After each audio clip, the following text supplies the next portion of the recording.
Dreams. It all started with a dream. It wasn't anything ambitious or grand that I yearned for. All I wanted was freedom, but time has a funny way of twisting things, and now all I dream of is the end.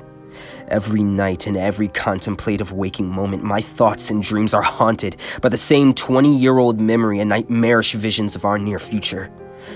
Dreams of the night the heavens above my home split apart and hellfire rained down. Dreams of the damned and their agonizing screaming as their collective hands, fused and deformed eternally, reach for the sky pleading for mercy. Dreams of what's to come. The rift in the sky spreading and growing large enough to consume the entire world, and humanity being plunged into an era of unfathomable horror from which it would never escape. I dreamed of my fate and the role that I played. I've dreamt of the Crimson Throne Room, kneeling before the harbinger of our doom as her bishops placed an ivory crown upon my head. My head, in his reward for bringing forth her reign. For 2 decades these dreams have plagued me. For 20 years I've awakened, awash in despair, knowing that these were visions of my sinful past and inevitable future. In my youth, a man told me that our lives are nothing but the consequences of our choices. At first I disregarded it, laughed it off. However, the consequences of the sins I've committed have been unraveling themselves before my eyes for over 2 decades. So who got the last laugh? Well, the way things played out, no one. I woke yesterday to the murky twilight that precedes dawn, bleary-eyed and anxious, 2 days before the 20th anniversary of the night it all went to shit.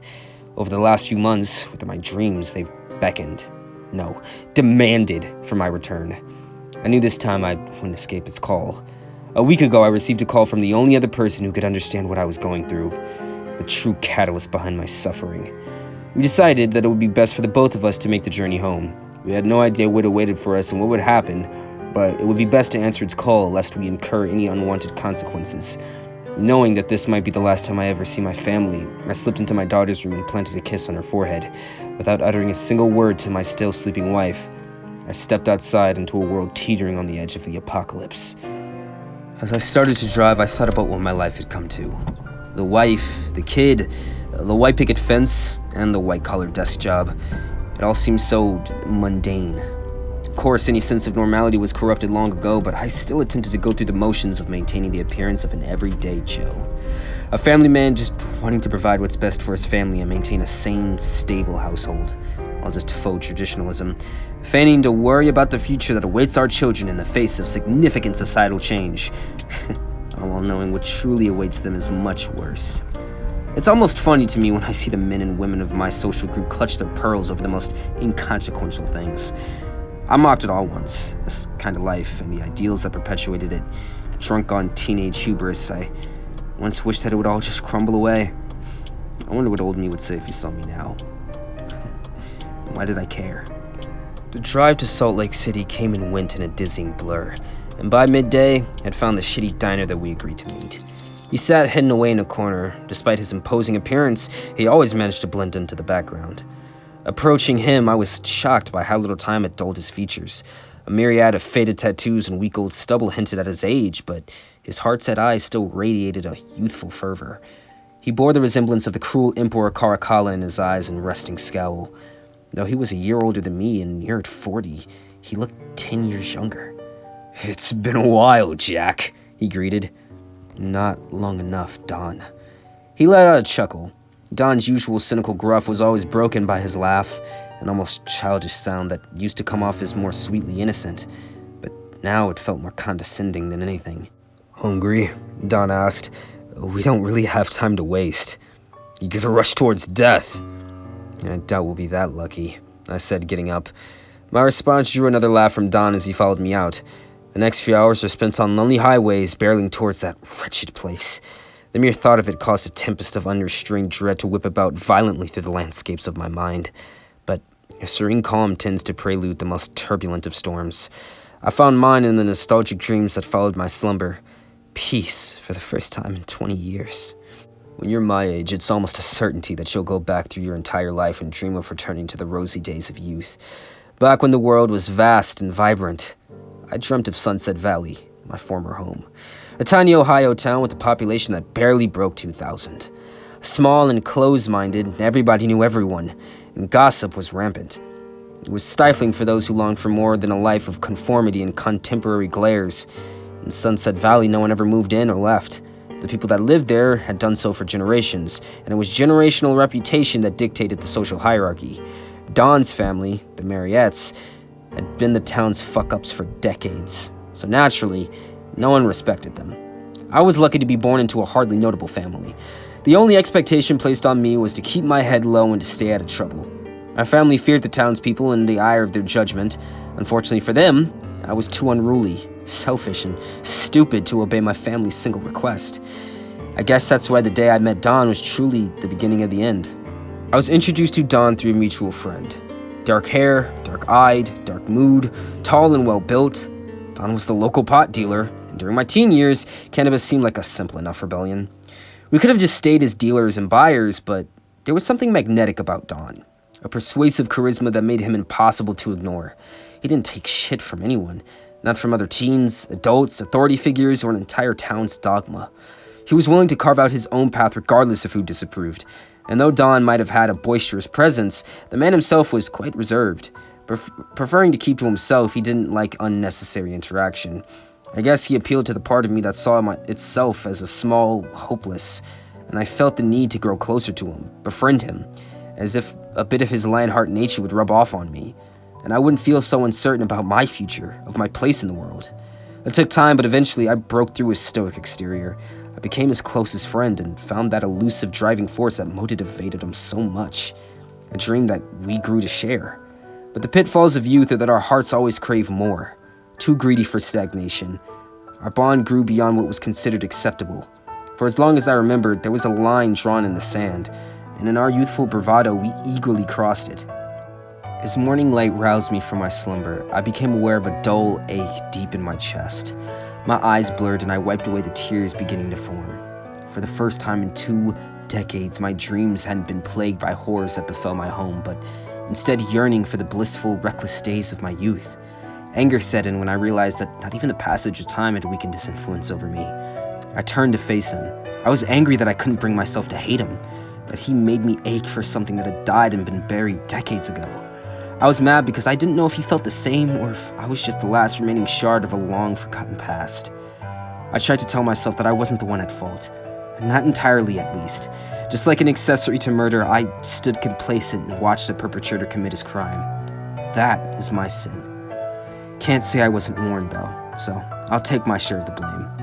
If he was aware of my current resentment, he didn't show it. Don just yawned and asked if we could switch places.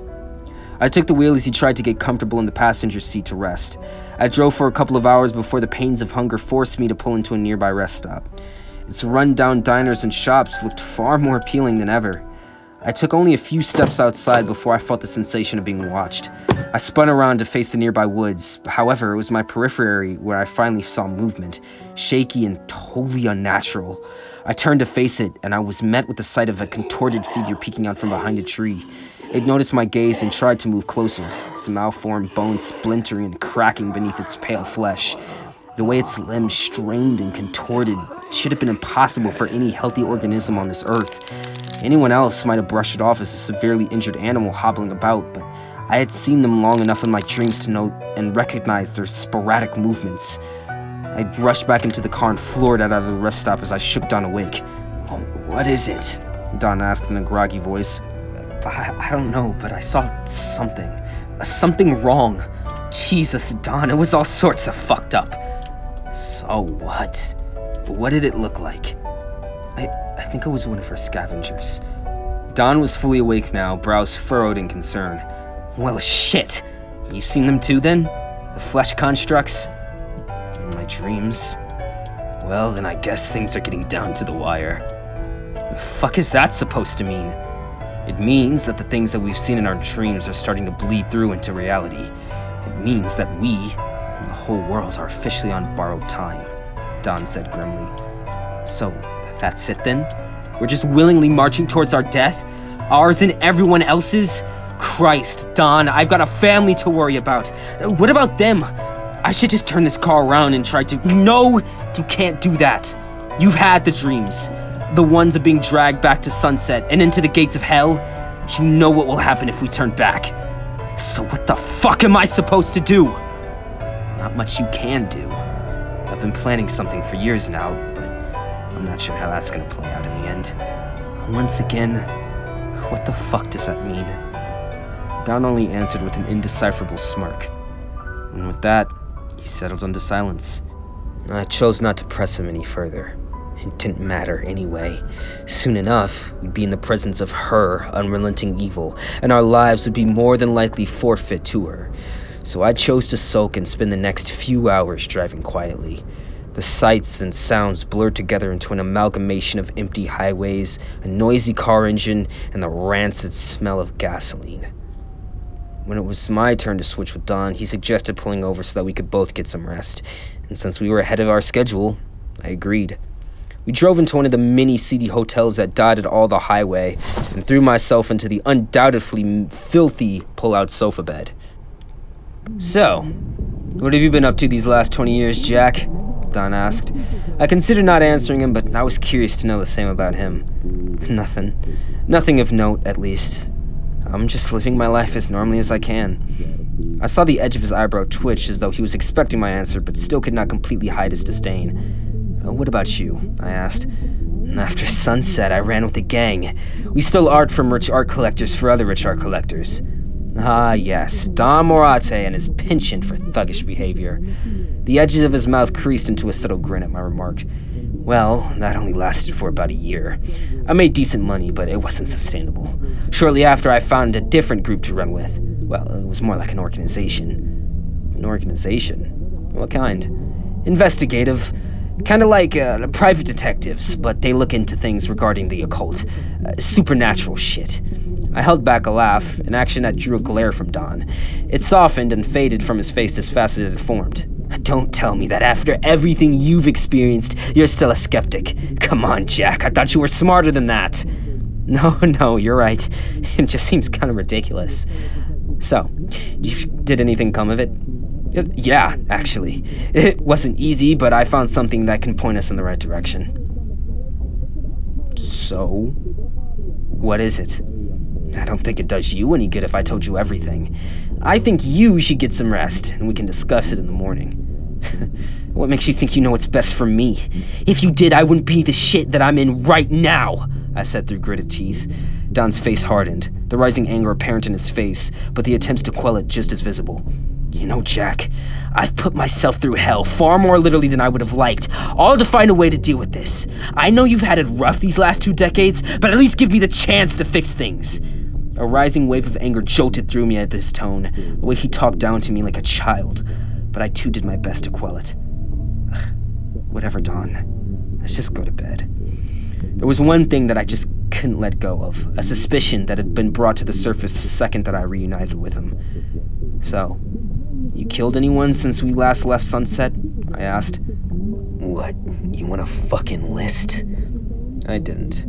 Instead, I was content with letting us fall back into the all-too-familiar silence and letting our grievances sink to the bottom of some murky pool that neither of us had the energy to acknowledge at the moment. Though a myriad of fears were flooding through my mind, exhaustion was the most prevalent of burdens. I could deal with what awaited us in the morning.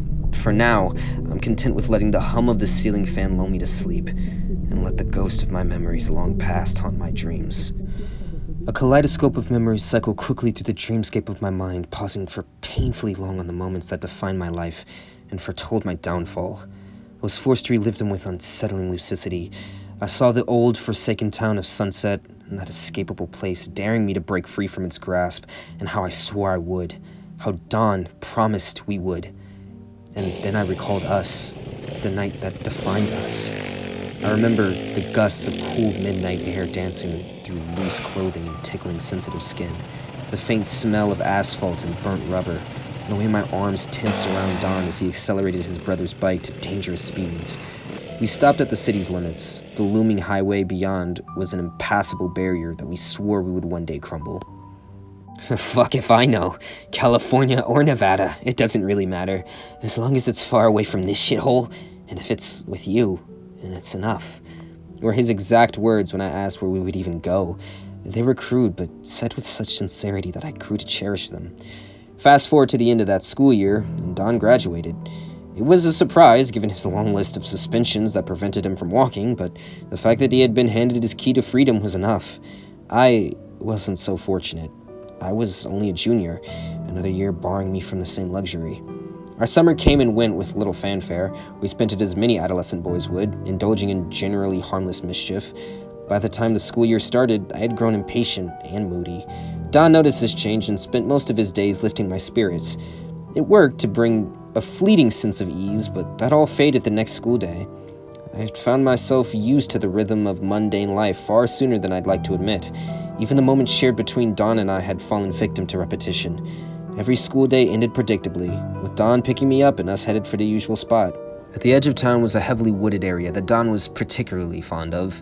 Beyond its tree line, you could find yourself completely alone out there. And with isolation came privacy, an undervalued commodity in this town.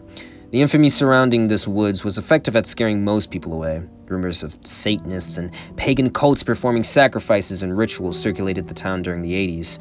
Rumors that fascinated Don, and it was under his suggestion that we began exploring the woods, specifically a massive cave entrance that dropped down into the unknown depths. This cave never being fully explored led to many of the older town residents to claim that it was a gateway to hell, and that it was integral to the rituals of the miscreants that they feared so much. Don and I spent a lot of time in those woods searching for things let loose on the world through the gates of hell. However, that night was spent entangled on the hood of his starlit car, dreaming of the future, entranced by the freedoms it promised. As Don leaned closer for a kiss, a voice cut through the night air. "The hell are you boys doing?" it asked in disgust. I jolted up to see that it belonged to Bruce Anderson, the local town hero. Bruce had been closer than anyone to leaving Sunset Valley after receiving a full ride to Ohio University thanks to his football talents. This is back when the high school still had sports programs.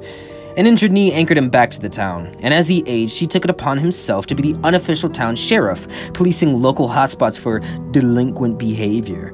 I think because fame and glory were once within his reach that he lusted so fervently after the little power he could hold over the residents of a small town. Then again, all it took was a little bit of misused power and mass hysteria to fuel the fires of Salem. Whatever the case, he liked poking his nose into other people's business, taking the moral high grounds and dictating acceptable behavior and language. "You know I could tell your parents about this." "Does it look like I give a fuck?" Don responded. "Come on, man, let's just go," I pleaded with Don. "Fuck that! I'm not gonna let him get away with the shit that he constantly pulls. Hey, Bruce, you know you're a worse gossip than a bored housewife." Don always had a way of getting under people's skin, and it was evident by Bruce's darkening expression that his last comment stung, and to have his manhood challenged by the considerably younger Don infuriated him. He took a threatening step forward as he spoke his next words. "Let me ask you a question, boy.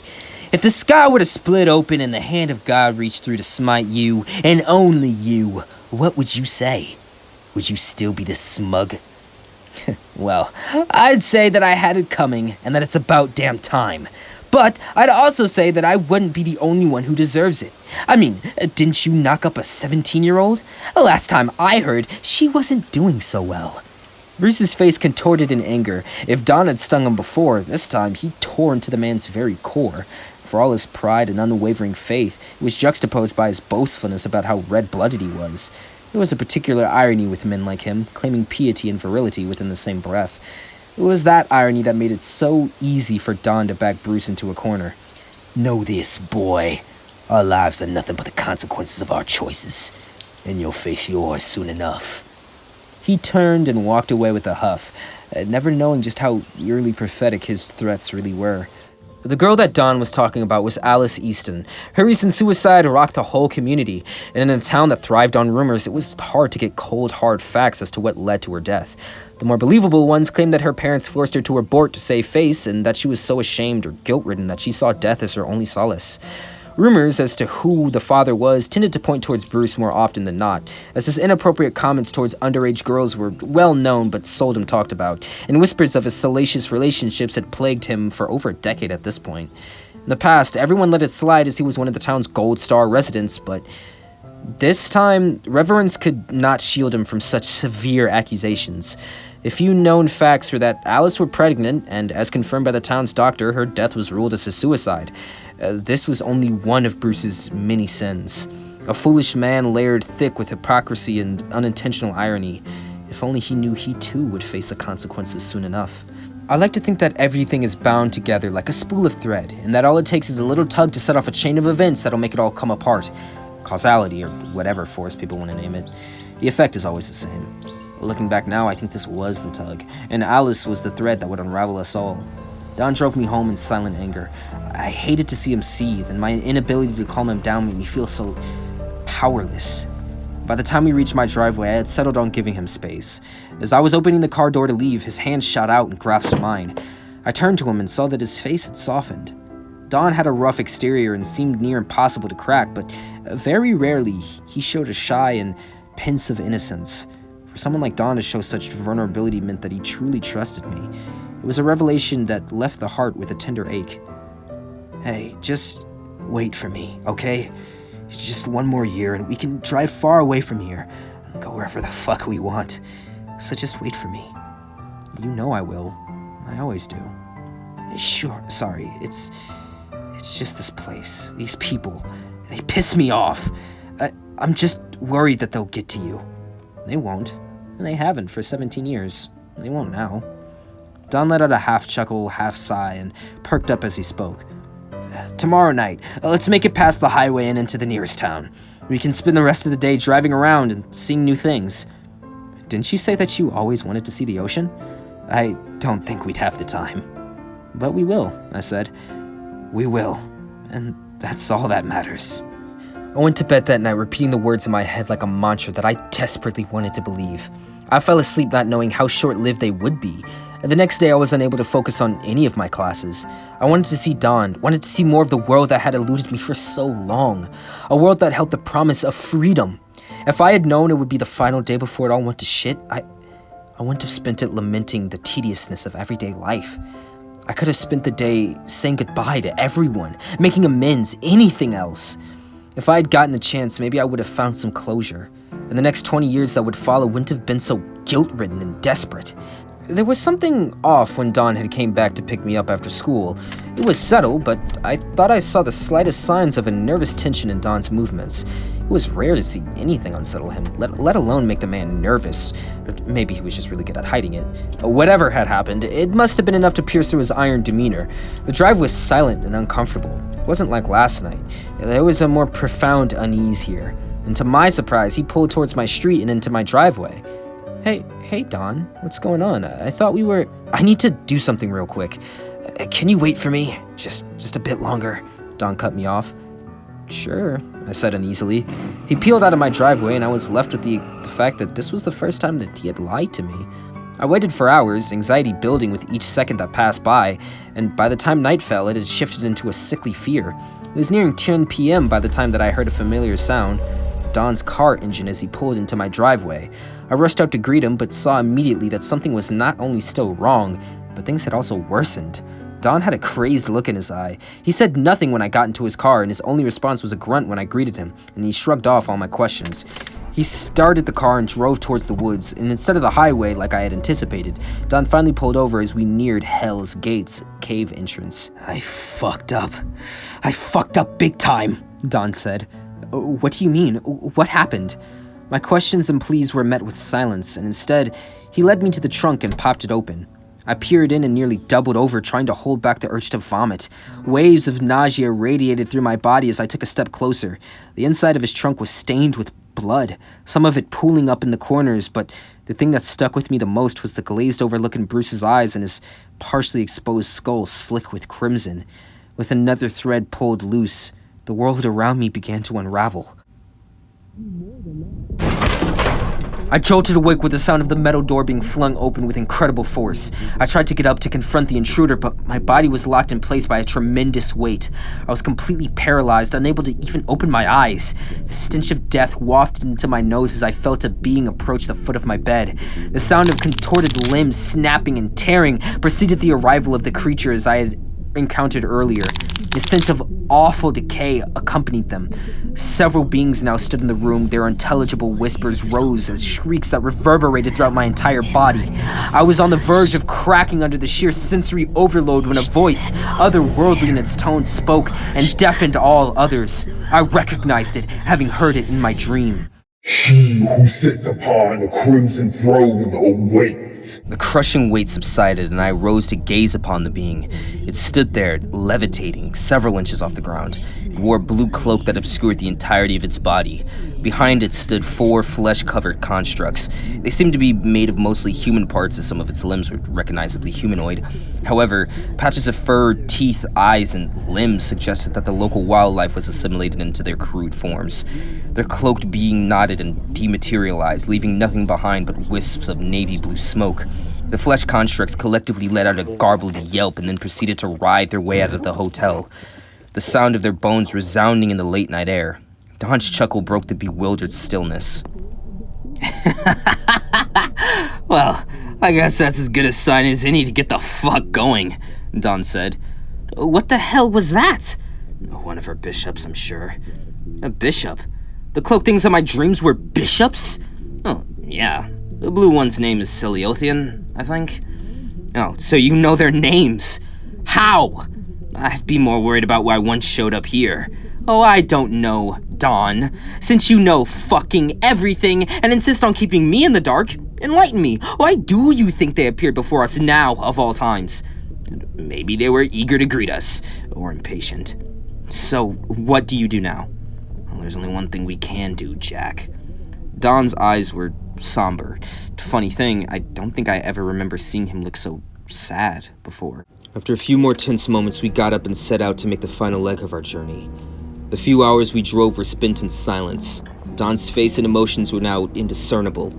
I sat in self-resignation. I heard the bishop say it many times in my dreams. We wouldn't leave Sunset. Not this time. She who sits upon a crimson throne demands our life as a tribute, to be part of her unholy court. I know now, ever since Don killed Bruce, that her invisible hand held onto us by the throat. Her greed ensured that no matter how far we fled, we would always return to her, whether by choice or by force. The nightly dreams, the stalking creatures, it was all her doing. As the first rays of dawn peeked past the clouds, we finally reached the city limit sign on that seldom-traveled highway and turned onto the road that would lead us into the town. After we departed from Sunset, the road and the hillside were completely hidden away, made invisible and inaccessible to anyone. Until now. I knew that it would be waiting for us to cross its borders, but what I didn't expect was the vile sight that awaited us upon crossing the hills into Sunset. I knew that the sky above Sunset would be shattered and torn open, but to see the majority of the town to be blanketed in this pulsating muscle and flesh brought out a visceral and gut-wrenching fear that I didn't even know was possible. Unfamiliar structures dotted the outskirts of the townscape, new additions constructed entirely of flesh and bone and bound by sinew. I was left speechless by the sight, and even Don seemed to be taken aback. No witty retorts to break the tension and horror. This cemented everything. There was no turning back. This was the end, and not just for us, but for the world. Upon the completion of the capital, she truly claimed her throne, and would throw the world into chaos, and by the looks of things, it wouldn't be long. We were the final pieces, and the reason why the bishops acted in such urgency. It's a funny thing, actually. I mean, I should have seen this coming, but I never truly accepted the possibility. I mean, how could you, when faced with such a tragedy? Can anyone truly claim to be content walking to their own death? Can anyone claim to be at peace knowing that they would be the catalyst for such suffering? Closure has evaded me for 20 years of contemplation, and frankly, I don't even know if such a thing exists. I fear for the fate of my daughter and my loved ones, and for all those who read this and know what's to come. A man once told me that our lives are nothing but the consequences of our choices. I guess it's time to face ours. I started the car engine and drove towards Sunset, towards her beckoning hand, towards our end.